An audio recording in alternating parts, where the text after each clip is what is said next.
Alto Parlante, tu podcast de política. Te decimos las cosas como son. Al micrófono Pablo Marín y Arturo Aramburu. Comenzamos. Bienvenida, bienvenido a un episodio más de Alto Parlante, tu podcast favorito de política. Programazo el que tenemos para ti el día de hoy. Espero estés sentado porque te traemos información que te va a dejar helado, te va a dejar helada. Como todos los episodios, te acompañamos Arturo Aramburu y Pablo Marín. Si se dieron cuenta, Arturo no dijo como cada lunes y cada jueves, Ay, no, porque no hoy fue martes. Pero, a ver, ayer algunos ya se dieron cuenta, tuvimos muchísimas complicaciones técnicas. De hecho, si nos estás viendo en YouTube, te darás cuenta que regresamos a grabar precioso. A nuestro hogar, a nuestro comedor, pero será temporal. Tuvimos algunos inconvenientes, pero aquí estamos con toda la información, con todas las cosas necesarias que tienes que saber de México y del mundo. Y hablando del mundo, llegamos a 3 millones de decesos por lo que algunos decían, ¿te acuerdas? Que era una gripita, algo menor. Pues ya llegamos a 3 millones de decesos a nivel mundial. Y en India se registraron antier 261,000 casos en un solo día. A ver, en India se registran muchísimas más pruebas PCR que en México, claro, por ejemplo, ¿no? Y así se explica, pero... No, tienen una cantidad de habitantes descomunal también. Ahora, en México, una buena noticia es que ya se han aplicado 14,240,000 dosis. Y una mala noticia es que la gente está demasiado confiada. Sí, ojo, esas 14,240,000 dosis no quiere decir 14 millones de personas, ¿verdad? Claro. O sea, algunos ya médicos, sobre todo, médicos Claro. de hospitales públicos, porque a los privados todavía siguen los pobres sin estar vacunados, pues ya tienen 2 vacunas, muchos. Y la vacuna no significa que la enfermedad se acabó. Exacto. O sea, a mí me gustaría vivir en ese mundo paralelo, en ese México paralelo donde vivió un chorro de gente este fin de semana. Exacto. Antros repletos, bodas por todos lados, eventos masivos. O sea, yo no entiendo si la gente pretende que por el hecho de vacunarse ya se erradicó la enfermedad. A ver, si te vacunaste, qué padre, felicidades, qué envidia, honestamente, pero te puedes seguir contagiando. Tu cuadro no va a ser grave, no te vas a morir, pero puedes contagiar a tus papás y a tus abuelos y la enfermedad está allá afuera. Sí. ¿No? Sí, y fíjate, o sea, algo que a mí me parece muy incongruente, muy estúpido, es que sí, ahora los antros ya están abiertos y las escuelas siguen cerradas. O sea, claro, los niños siguen encerrados en sus casas. Claro. A ver, ya ni siquiera lo veamos por un tema de educación, donde obviamente están teniendo muchísimos rezagos y muchísimas broncas. Veámoslo por un tema social. Es una infancia que está creciendo ante circunstancias que ni ustedes ni nosotros nos tocó vivir. O sea, es verdaderamente estúpido que prioricemos los pinches borracheras, Claro, ¿no? O sea, perdón por el francés, pero los niños, mientras tanto, estén en sus casas teniendo que soportar una pandemia de la peor manera.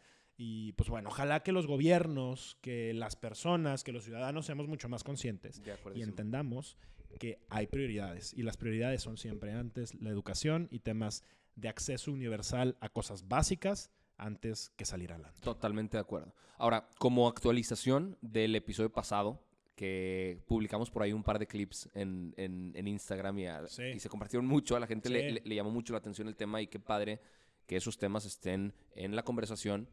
Tenemos noticias acerca del amparo, ¿no? Sí, justo algo que habíamos platicado, Arturo y yo, y a ver, en Alto Parlante no solamente queremos hablar para ustedes, no solamente queremos hablar. Muchos de ustedes nos estuvieron escribiendo sobre qué es lo que podíamos hacer como ciudadanos, como personas, como usuarios de telefonía móvil. No queríamos quedarnos así y habilitamos dentro de la página de Alto Parlante, www.somosaltoparlante.com, un formulario. Exactamente. En ese formulario nos puedes dejar tus datos, no son datos biométricos, no te me vayas a preocupar. Son datos muy simples, ¿no? Muy sencillos, mediante el cual vamos a tener una vía de contacto contigo para hacerte llegar algo que es una bendición. Honestamente es una bendición, es un modelo de amparo y te vamos a apoyar para que lo puedas presentar paso a paso. Un aviso. Obviamente, no somos abogados, Pablo y yo, y eso es oportuno decirlo, pero sí tenemos abogados cerca. Sí. Y de muy buenos despachos, y por eso nos atrevemos a hacer este ejercicio, porque se requiere que sean un montonal de amparos para que esto funcione, ¿no? O sea, exacto. En lo individual funciona desde el amparo que tú presentas, pero en lo colectivo necesitamos que sean un montón de amparados. Correcto. Pablo y Arturo, y además del equipo de Altoparlante, va a aplicar esto y vamos a ir aprendiendo en el camino. Las cosas con las que nosotros nos atoremos, te vamos a ir guiando para que tú no te atores y lo tengas resuelto. Y en ese sentido queremos que te sientas acompañado, que te sientas acompañada, Exacto. que te sientas que alguien va contigo de la mano para que en este proceso terminemos, como bien decías, siendo no 2 o 3 o 4 personas, sino cientos de miles y que nuestra voz sea escuchada y sea atendida también. Porque aparte durante el fin de semana ya el IFT, que es el Instituto Federal de Telecomunicaciones, que con este decreto está obligado a resguardar tu información, Exacto. ya dijo, carnal, no puedo con eso. Claro. O sea, es una infraestructura con la que no cuento y con la que ni siquiera tengo lana para pagarlo. Sí. ¿No? Adolfo Cuevas, justo, bien lo dices, o sea, el del Instituto Federal de Telecomunicaciones, en un ejercicio que creo que lo hizo muy responsable, sacó cuentas para ver cuánto costaría resguardar la información por temas de seguridad, los datos personales que ellos iban a tener acceso por parte de las compañías de telefonía móvil. Y más o menos, para temas de software y todo lo que se tiene que hacer de recabación, servidores, etcétera, temas de seguridad, se requerirían aproximadamente 800 millones de pesos. A eso hay que agregarle 200 millones de pesos aproximadamente para abrir oficina en las 32 entidades Claro. que necesitan tener obviamente algún tipo de delegación o algo así. ¿Y tienen esa lana? Ese es el tema. Esos aproximadamente 980 mil millones de pesos representaría el 54% de su presupuesto. Es decir, ahorita tienen 1.480 millones de pesos de presupuesto. Obviamente sería insuficiente. Eso es lo que pasa cuando se hacen las cosas a prisa, Claro. sin planeación. Y digo, lo platicábamos, ¿no? Igual cuando no estás dispuesto a invertir un centavo en cosas de este tipo. El IFT tuvo un recorte grandísimo del año pasado a este. Por supuesto que no van a tener presupuesto para hacerlo. Y a Pemex ya lo hackearon. Al SAT ya lo hackearon. Si el IFT está advirtiendo que no tiene la infraestructura para hacerlo, si se logra hacer, o sea, si se logra pasar este decreto y publicar en el Diario Oficial de la Federación, que va a pasar, y la gente está dándole sus datos, lo más probable es que se los vayan a hackear. Sí, O sea, exacto. Es un riesgo grandísimo. Y dentro de este mismo tema, ya digo, para cerrar un poco, pero no fue casualidad que Carlos Slim se reuniera con Claro. Andrés Manuel López Obrador en su quinta, en su rancho, ¿en cómo le llamamos? En su ejido. En su finca. En su En finca. su finca en Palenque. Se reunieron de manera muy casual, en teoría, y según lo que dijeron, para hablar sobre el Tren Maya. Que igual está horrible, ¿va? O sea, Pues bueno, ¿cuál es el mensaje que Andrés Manuel quiere dar a los mexicanos? Sí. Los empresarios, el empresario en mí. más grande de México confía en el gobierno mexicano y está invirtiendo, y vean cómo la inversión aquí sigue, aunque en los números podemos decir que la inversión se ha caído abruptamente. Pero obviamente, otro de los temas que seguramente hablaron fue de esto. ¿tú crees que le haya dicho, hay de ti que te me ampares como Telcel? Fíjate que, a ver, las malas lenguas nos dijeron, y esto es mero chisme, pero bueno, vamos a especular porque en política el que no especula se queda corto. Sí. Nos dijeron que uno de los temas que una persona muy cercana a esos círculos, que uno de los temas que hablaron obviamente fue esto, y que Una advertencia Andrés silenciosa. Manuel le dijo, cuidadito te ampares porque me voy sobre tu concesión. Entonces, lo más probable es que, y a ver, ni Telmex, ni AT&T, ni cualquiera de las grandes compañías se va a querer amparar. ¿Quién quiere tener de enemigo a alguien que todos los días en la mañana Totalmente. despotrica y es capaz de mandarte una cantidad de auditores? O sea, nadie. Pero nosotros sí nos vamos a amparar. Y como ustedes ciudadanos podemos y lo haremos y vamos a hacerlo bien porque Venga. de eso se trata. Buenísimo. Ahora sí, vamos con información lamentable y lastimosa otra vez del Senado. Claro. El Senado haciendo desgarriates a la Constitución una vez más. Sí, creo que lo que acabamos de ver es un ejemplo muy claro en donde el presidente ha estado probando. Y primero con el Senado, con la Cámara de Diputados, está probando su poder y está probando su tamaño. Pero no se quiso quedar ahí y ahora tomó la decisión de, a través del Senado, dar el siguiente paso e involucrar al Poder Judicial. Estamos hablando de un presidente que ya hoy opera el Poder Legislativo y el Poder Judicial cuando el único poder que le toca es el Ejecutivo. Claro. Fue una muestra muy clara de, mira, no solo hablar del presidente, de cómo los legisladores actuales desprecian la Constitución. No les interesa. No tienen mayor respeto por nuestra Constitución. Arriba de nuestra Constitución no hay nada, ¿va? O sea, supuestamente. Pero parece ser que a estos cuates la democracia les importa un carajo. Claro. Para no hacerte el cuento largo, lo que hicieron fue, con un madruguete, con un movimiento, y no estamos bromeando, de último minuto, y ahorita te vamos a platicar cómo se dio ese proceso, que está truqueadísimo y sucio y opaco, le dieron 2 años más, ampliaron el plazo 2 años más del presidente de la Suprema Corte de Justicia. No es cualquier puesto y no es cualquier movimiento. Y no es cualquier personaje por el que están haciendo esta movida. Claro. Arturo Saldívar ha sido consistentemente durante los últimos meses alguien que claramente se ha posicionado a favor de varias iniciativas del presidente Andrés Manuel. Y esto pone en entredicho justamente esta independencia. Los 3 poderes en cualquier democracia fungen como contrapesos. 2 ya son equipo. Pues 2 ya son equipo, pero dices, oye, por lo menos tengo esperanza en el que el Poder Judicial haga su parte, sea independiente. Pues ni madres. Claro. Y tú allá en casa te podrás preguntar, ¿qué tan grave es esto? Te lo planteamos de una manera diferente, con otra pregunta.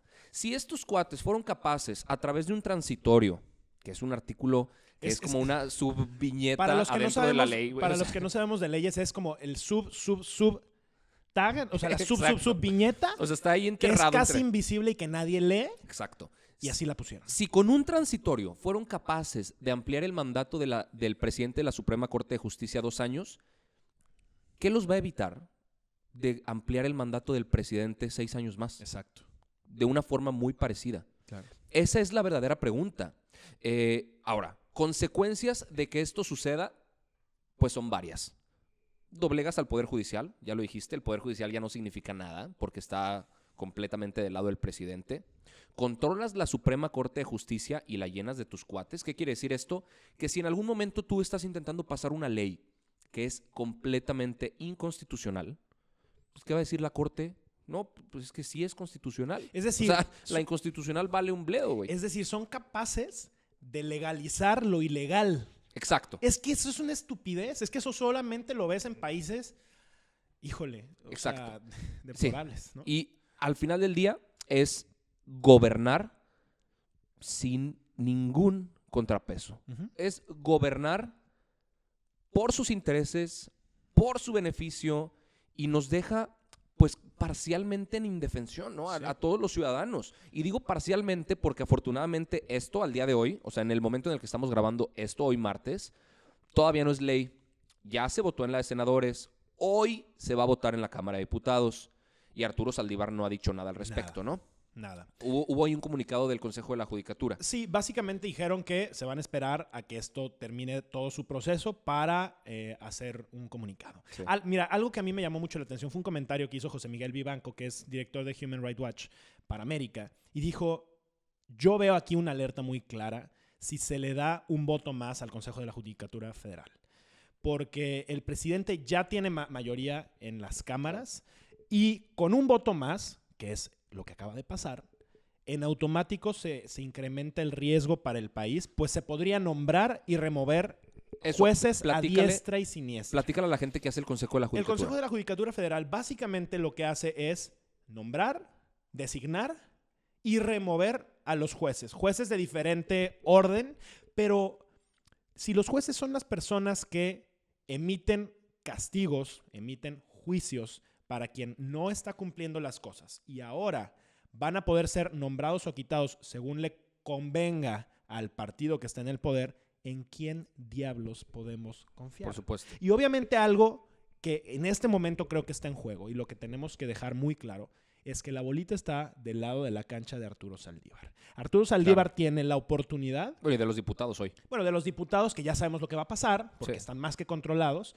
Pero Arturo Saldívar tiene todavía la oportunidad de elegir confiar en lo que la Constitución, que él defiende, ha tratado de defender durante toda su carrera, debería de ser, o darle la espalda al pueblo mexicano, darle la espalda a la Constitución, mandarnos al carajo y tomar una decisión por un bien unipersonal, porque esto no es un bien para el país. Que Arturo Saldívar no es que tenga el registro más limpio de actos como presidente. O sea, en los últimos 3 años nos ha dado muestra de cómo está hecho este cuate.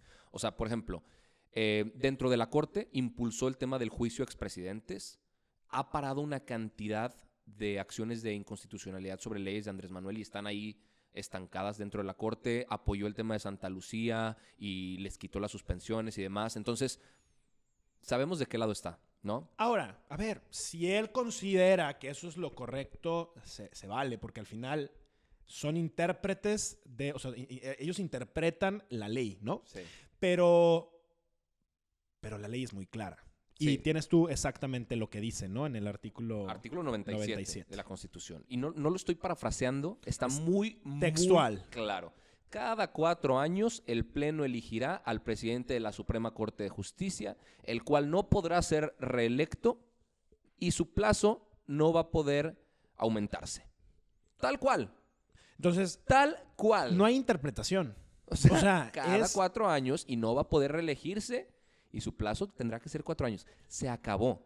La Cámara de Diputados hoy tendrá que decidir, pues, cuál rumbo le da. Si Claro. seguir lo que la ley dice ya o violarla. Y a ver cómo se da la discusión, porque lo que sucedió en el Senado, para platicarte un poquito cómo pasó. Sí, A eso ver, se es muy presentó importante. un documento de más de 500 hojas. Era el dictamen original de reformas a las leyes del Poder Judicial. En esas 500 hojas no estaba en ningún momento, en ningún lugar, este transitorio.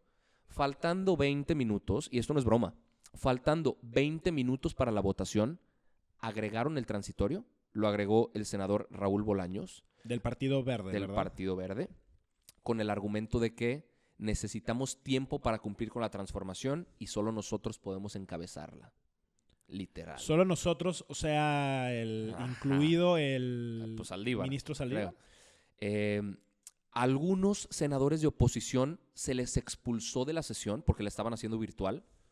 El programa, la plataforma los sacó El sistema. de manera muy sospechosa a puros senadores de oposición.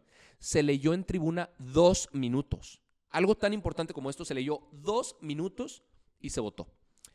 Obviamente la votación con la mayoría de Morena pasó y hoy se vota en la Cámara de Diputados. Imagínate lo grave de lo que vemos. O sea, que a los senadores de oposición, mágicamente el sistema los saca de la sesión, les prohíbe volver a entrar, porque hay varios que dicen, yo pedí mi reingreso y no me permitieron reingresar.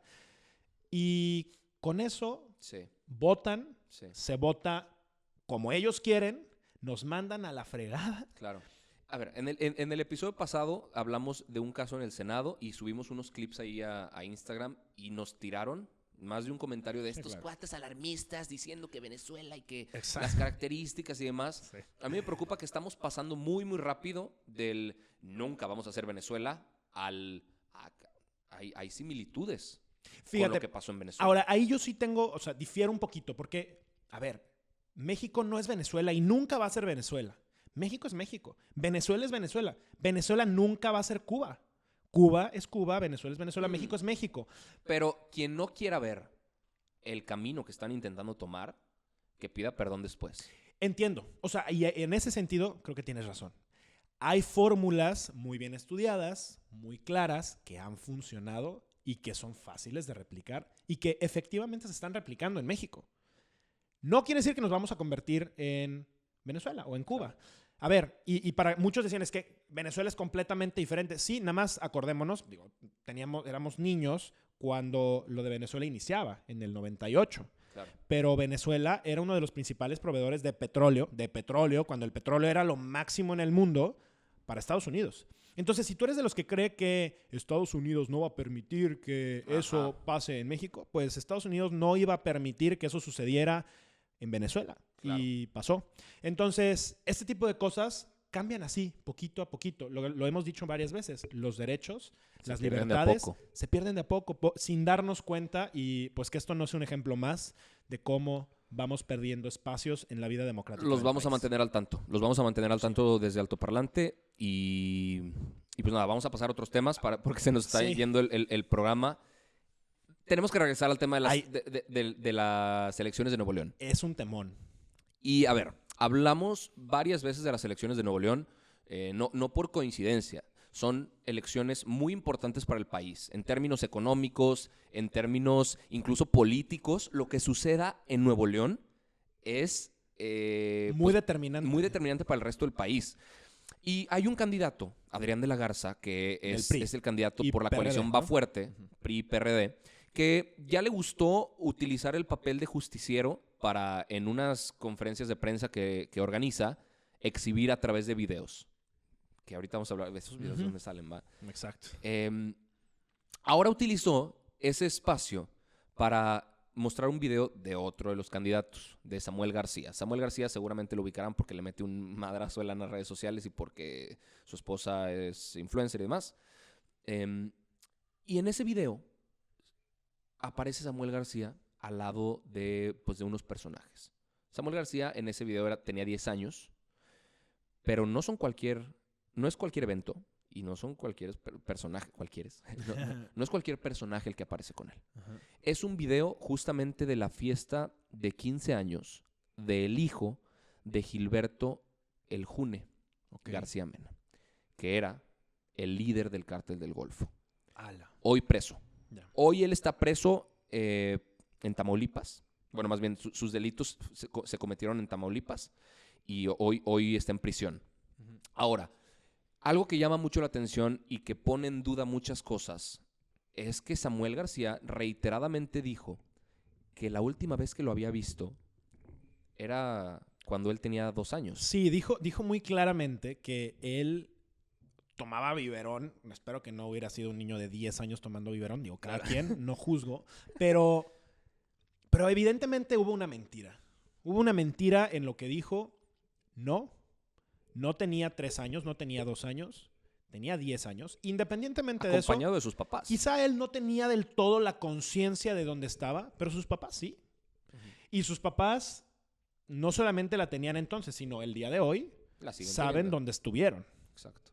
Ahora, la pregunta que se está detonando a partir de ese momento es, toda la lana que le está metiendo a la campaña y a otras cosas el candidato de Movimiento Ciudadano, ¿de dónde está saliendo? Sí, porque fíjate, en muchos momentos él llegó a decir, ¿no? Yo no tengo cola que me pisen, este dinero que yo le estoy metiendo es de mi familia y nosotros lo estamos construyendo. Pues bueno, capaz es de su familia porque también es un familiar. Claro. Pero es muy fuerte lo que estamos viendo. Pareciera que se está metiendo el narco en una elección y esto sería peligrosísimo. Pero hay otra cosa que me parece también muy delicada, casi igual de delicada que lo otro, y es de dónde el candidato del PRI y PRD está sacando estos videos. Claro. Porque es un video, lo dijiste ahorita, de 1996. Que recibió de forma anónima. Que otra vez, porque igual que el video anterior que presentó, recibió de forma anónima. Y acuérdense que él estuvo en la Fiscalía de Nuevo León. Es decir, la Fiscalía... Fue el procurador él. Fue el procurador. O sea, la Fiscalía, la Procuraduría, es uno de los lugares que más herramientas de espionaje, de persecución, de poder tienen. Y que este personaje que hoy es candidato utilice estas cosas, sí. y acceda y utilice a una fiscalía que no sabemos si es así, pero ¿de dónde más? Claro. Para utilizarlo y lucrar políticamente, a mí sí me preocupa. Totalmente de acuerdo. Totalmente de acuerdo. Y seguramente se le va a reflejar en la opinión de muchas personas, ¿no? Que podrán sospechar de lo mismo, porque Mira, es completamente válido. Las encuestas van a seguirse moviendo.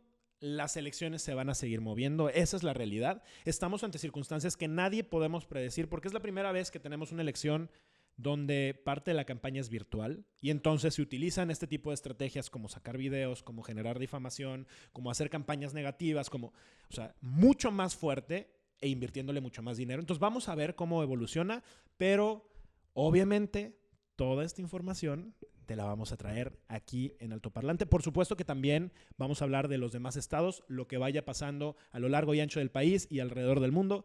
Aquí en Altoparlante, tu podcast favorito de política, te traeremos toda la información. Gracias por habernos escuchado, gracias por haberte quedado estos 25 minutos del episodio. Gracias por compartirnos y por favor síguelo haciendo. Para nosotros es oro molido y te lo agradecemos infinitamente. Nos vemos el próximo jueves con más información. Tenemos un par de sorpresas que tiene que ver también con las elecciones y pronto las estaremos platicando por aquí. Acuérdense del amparo en www.somosaltoparlante.com. Por ahí nos estaremos escribiendo. Un abrazote y nos vemos el próximo episodio. Chao. Esto es todo por hoy, pero sin llorar. Estaremos de vuelta cada lunes y jueves en todas las plataformas.